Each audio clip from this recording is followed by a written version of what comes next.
ছোট গল্প হালি শহর। গল্পকার এস.এম. জাকিরুল আলম মেহেদি। বি ব্লক এস ক্লাবের মোড়ে কৈশোর আর ভালোবাসা যখন মহানন্দে ছুটে চলে, তখন জীবনের প্রতিটি পড়ন্ত মুহূর্তেও অনুভূতির অনুরণন বাজে। তখন সময় কেবল সময় থাকে না, সে হয়ে ওঠে স্মৃতি।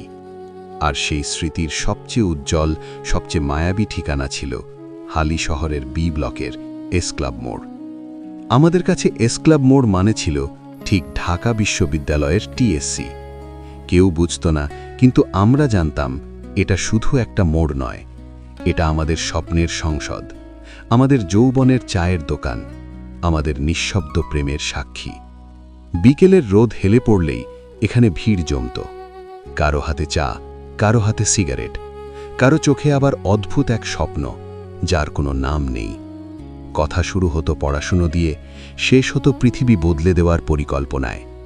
মাঝখানে থাকত দুষ্টুমি, হাসি তামাশা, খুনসুটি আর অকারণ দীর্ঘ হাসি।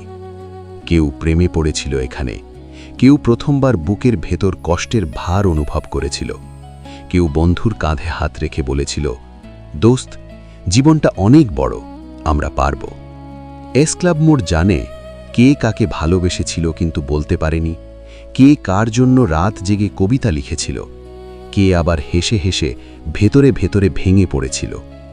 আজ সেই মোড়ে দাঁড়ালে আর আগের সেই আড্ডা নেই। চায়ের কাপ বদলে গেছে, মুখগুলো বদলে গেছে, সময় এগিয়ে গেছে নির্মমভাবে। কিন্তু তবুও চোখ বন্ধ করলেই শুনি সেই হাসির শব্দ, দেখি সেই চেনা মুখগুলো, অনুভব করি কৈশোরের উষ্ণতা। এস ক্লাব মোড় আমাদের শিখিয়েছে, জীবন শুধু সফলতার গল্প নয়, জীবন আসলে স্মৃতির এক দীর্ঘ মিছিল। আর সেই মিছিলে হালি শহরের এস ক্লাব মোড় আজও সবার আগে হেঁটে চলে, নিঃশব্দে, করুণভাবে, গভীর মমতায়। কিছু জায়গা মানচিত্রে ছোট, কিন্তু হৃদয়ে তারা বিশাল। হালি শহরের এস ক্লাব মোড় তেমনই এক জায়গা, যেখানে আজও আমাদের কৈশোর বসে আছে, হাসছে, কাঁদছে আর অপেক্ষা করছে।